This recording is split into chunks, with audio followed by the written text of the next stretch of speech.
जय हिंद दोस्तों, स्वागत है आपका हमारे YouTube चैनल पर। दोस्तों, इस वीडियो में हम इनकम टैक्स के बारे में बात नहीं करेंगे, हम जीएसटी के बारे में बात करने वाले हैं। जैसे कि आपको पता है, लॉकडाउन के बाद में बहुत सारे व्यक्ति प्रभावित हो चुके हैं। काफ़ी सारे लोगों की जॉब छूट चुकी है। काफ़ी सारे लोग जो शहरों में काम करते थे, जॉब करते थे, वो छोड़ करके अपने गांव में वापस आ गए हैं और अब अपना कुछ बिजनेस स्टार्ट करना चाहते हैं, लेकिन वो कंफ्यूज है जीएसटी नंबर लें या ना लें। जीएसटी नंबर लेने के बाद क्या करना रहता है, हमें क्या क्या फॉर्मेलिटीज़ रहती है, किस तरह के जीएसटी नंबर होते हैं, इन सभी के बारे में दोस्तों हम विस्तार से डिस्कस करने वाले हैं। और आने वाली वीडियो में दोस्तों हम जीएसटी के बारे में हर एक नॉलेज आपको शेयर करने की कोशिश करेंगे, कैसे आप अपनी रिटर्न खुद भर सकते हैं और इसके अंदर क्या क्या कंप्लाइंसेस होते हैं। तो दोस्तों, इस वीडियो के अंदर हम आपको जीएसटी से लिमिट्स जो होती हैं, कब जीएसटी नंबर आपको लेना जरूरी हो जाता है, उनके बारे में डिस्कस करने वाले हैं। आशा करते हैं वीडियो आपको अच्छी लगेगी, इन्फॉर्मेटिव लगेगी। तो दोस्तों, वीडियो को लाइक करना ना भूलें और अभी तक आपने चैनल सब्सक्राइब नहीं किया है तो सब्सक्राइब करके बेल आइकन दबा दें, ताकि इस तरह की इन्फॉर्मेटिव वीडियो आपके पास टाइम से पहुंच जाए। चलिए दोस्तों, वीडियो को स्टार्ट करते हैं।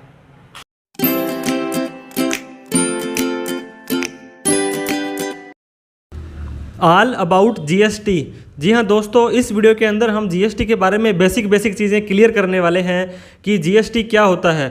जीएसटी मतलब गुड्स एंड सर्विस टैक्स होता है। दोस्तों, अगर आप किसी तरह का कोई गुड्स बेच रहे हैं, कोई माल बेच रहे हैं या किसी तरह की कोई सर्विस प्रोवाइड कर रहे हैं, तो ये एक तरह से इनडायरेक्ट टैक्स होता है। इनडायरेक्ट टैक्स का मतलब आपको गवर्नमेंट को टैक्स पे करना है और कस्टमर से कलेक्ट करना है। दो तरह का टैक्स सिस्टम होता है दोस्तों हमारे इंडिया में, डायरेक्ट टैक्स सिस्टम और indirect tax system. Direct tax के अंदर तो दोस्तों आप ही टैक्स कमा रहे हैं और आप ही उसे भर रहे हैं। इनडायरेक्ट टैक्स के अंदर आपको भरना तो है, लेकिन आपको लेना कस्टमर से है। 1 जुलाई 2017 से ये जीएसटी हमारे इंडिया में दोस्तों लागू हुआ था। जीएसटी के अंदर काफ़ी सारे लोग रजिस्ट्रेशन सिर्फ इसीलिए करवा लेते हैं ताकि उन्हें बैंक में करंट अकाउंट ओपन कराना होता है, उन्हें फर्म बनानी होती है या उन्हें लोन लेना होता है। हालांकि वो उस लिमिट को क्रॉस नहीं करते हैं जिसके कारण कि उन्हें जीएसटी नंबर लेना जरूरी हो जाता है, लेकिन फिर भी वो जीएसटी ले लेते हैं। एक बार अगर आप जीएसटी ले लेते हैं दोस्तों, तो सभी तरह के कंप्लाइंस आपको करने पड़ते हैं, रिटर्न भरनी पड़ती है, टैक्स भरना पड़ता है। अगर नहीं भरते हैं तो काफ़ी सारी लेट फीस, पेनल्टी, इंटरेस्ट आपको लग जाता है। अगर आप लिमिट से क्रॉस नहीं कर रहे हैं दोस्तों, तो काफ़ी सारे अल्टरनेट आपके अवेलेबल हैं। एमएसएमई होता है, उद्यम रजिस्ट्रेशन, इसके ऊपर हमने वीडियो डाल रखी है कि आप कैसे एमएसएमई के अंदर अपनी फर्म बना सकते हैं। राजस्थान के अंदर बिजनेस रजिस्ट्रेशन नंबर होता है, इंपोर्ट एक्सपोर्ट कोड होता है, फूड लाइसेंस होता है, और भी काफ़ी तरह के रजिस्ट्रेशन दोस्तों आप करवा सकते हैं। अगर जीएसटी नंबर नहीं लेना चाहते हैं तो उसमें आपको कोई रिटर्न नहीं भरनी होती है और किसी तरह का कोई टैक्स नहीं भरना होता है। दोस्तों, जब जीएसटी आया था तो उससे पहले काफ़ी तरह के ये टैक्स होते थे, इन सब को हटा दिया गया है और सिर्फ एक टैक्स ला दिया। जैसे कि बोला भी जाता है, 1 नेशन 1 मार्केट एंड 1 टैक्स। तो ये सभी तरह के टैक्स थे, excise duty, sale tax, service tax, purchase tax, central sale tax, VAT, surcharge, entry tax, lottery tax, काफ़ी तरह के टैक्स थे दोस्तों। उन सब को हटा दिया है और एक टैक्स जीएसटी को यहाँ पे लागू कर दिया है। तो जीएसटी के बारे में कब लेना आपको जरूरी हो जाता है, मैंडेटरी कब हो जाता है, इसकी 2 लिमिट है दोस्तों। एक तो टर्नओवर लिमिट है। टर्नओवर मतलब आपकी सेल या आपकी जो सर्विस है वो 40 लाख रुपए से क्रॉस कर जाती है। आप सेल के बारे में बात कर रहा हूँ दोस्तों मैं, तो ये काफ़ी सारे राज्यों के लिए 40 लाख है और कुछ राज्यों के लिए दोस्तों ये 20 लाख रुपए है। ये जो अरुणाचल प्रदेश, असम, मणिपुर, मेघालय, ये जो स्टेट हैं, इस स्टेट में अगर आप 20 लाख से ज़्यादा की सेल करते हो एक साल में, और बाकी स्टेटों के लिए दोस्तों 40 लाख रुपए है। अब सपोज करो आपने 39 लाख रुपए की सेल कर दी एक फाइनेंशियल ईयर में, तो आपको जीएसटी नंबर नहीं लेना है। अगले साल फिर से आप 39 लाख रुपए की सेल कर सकते हो। और वहीं पे अगर हम बात करें सर्विस के बारे में दोस्तों, सर्विस प्रोवाइडर की लिमिट है वो 20 लाख रुपए है और इन सभी स्टेटों के लिए वो 10 लाख रुपए है। मतलब अगर आपकी सेल 40 लाख रुपए से क्रॉस नहीं होती है और सर्विस या सर्विस प्लस सेल दोनों मिलाकर के 20 लाख से क्रॉस नहीं होती है, तब तक आपको जीएसटी नंबर लेने की जरूरत नहीं है, क्योंकि आपकी टर्नओवर क्रॉस नहीं हो रही है। ये तो टर्नओवर बेस हो गया दोस्तों। इसके बाद में आपको कंपलसरी रूप से एक जीएसटी नंबर लेना पड़ता है। वो कब लेना पड़ता है? अगर आप इंटर स्टेट सप्लाई कर रहे हैं। इंटर स्टेट मतलब एक स्टेट से दूसरे स्टेट पर। आप राजस्थान में रहते हैं, आप दिल्ली, पंजाब, हरियाणा में माल बेचना चाहते हैं, तो आपको जीएसटी नंबर लेना जरूरी हो जाएगा, चाहे आपकी जो सेल है वो 40 लाख रुपए से क्रॉस हो या ना हो। लेकिन दोस्तों, अगर आप सर्विस देना चाहते हैं दूसरे स्टेट में, तो आप 20 लाख रुपए तक बिना जीएसटी रजिस्ट्रेशन के सर्विस दे सकते हैं। ये सिर्फ गुड्स के मामले में ही आपको कंपलसरी लेना पड़ेगा। इसके बाद में दोस्तों RCM applicable, reverse charge mechanism, एक जीएसटी के अंदर एक इन्होंने इंट्रोड्यूस किया है एक कंसेप्ट, जिसके अंदर की जो जीएसटी भरना होता है वो सर्विस या गुड्स खरीदने वाले को, परचेज करने वाले को भरना पड़ता है। तो अगर वो आपके ऊपर एप्लीकेबल हो रहा है तब आपको जीएसटी नंबर लेना पड़ सकता है। कैजुअल टैक्सेबल पर्सन दोस्तों, कई बार क्या होता है कि हम कहीं पे जाते हैं, प्रदर्शनी वगैरह या ऐसा कोई मेला वगैरह लगाते हैं और वहाँ पे जाके हमारी सेल करना चाहते हैं, तो दोस्तों हमें कैजुअल टैक्सेबल पर्सन के अंदर सेल जो है जीएसटी नंबर लेना पड़ेगा और उसका जीएसटी भी भरना पड़ेगा। इसके बाद में ई कॉमर्स प्लेटफॉर्म, जैसे कि काफ़ी सारे लोग आजकल ईबे, अमेजोन, फ्लिपकार्ट, इन सभी जो वेबसाइट के अंदर टाई अप कर रहे हैं, उसमें सेलर बन रहे हैं कि उसमें हमने आपका माल बेचना है, तो तब भी वो जीएसटी नंबर मांग लेते हैं। और इसके अलावा अगर आप खुद की कोई वेबसाइट बनाना चाहते हैं तो उसके थ्रू माल बेचना चाहते हैं, तब भी आपको ये जीएसटी नंबर लेना पड़ेगा। एक बात और मैं बता दूं दोस्तों, काफ़ी बार क्या होता है, जो आप जहाँ से माल खरीदते हैं, जो आपका होलसेलर होता है या रिटेलर होता है जिससे आप माल खरीदते हैं, तो वो आपको बोल देता है कि आप जीएसटी नंबर मुझे देंगे तभी मैं आपको माल दूंगा, अदरवाइज माल नहीं दूंगा।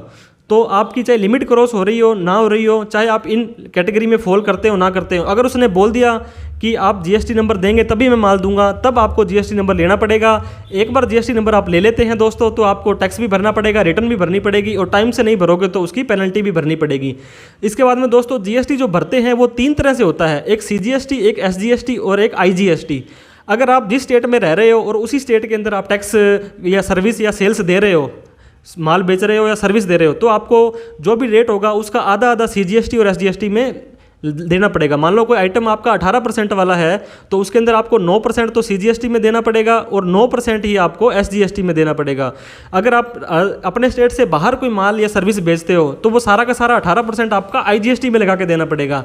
ये गवर्नमेंट आपस में अंडर सेटलमेंट कर लेती है कि कौन सा टैक्स किसको कितना जाना है, लेकिन आप जो है दोस्तों, आप अगर राजस्थान उसी स्टेट में सेल कर रहे हैं तो सीजीएसटी एसजीएसटी लगाएंगे, और उस स्टेट से बाहर सेल कर रहे हैं तो एसजीएसटी आईजीएसटी लगा देंगे।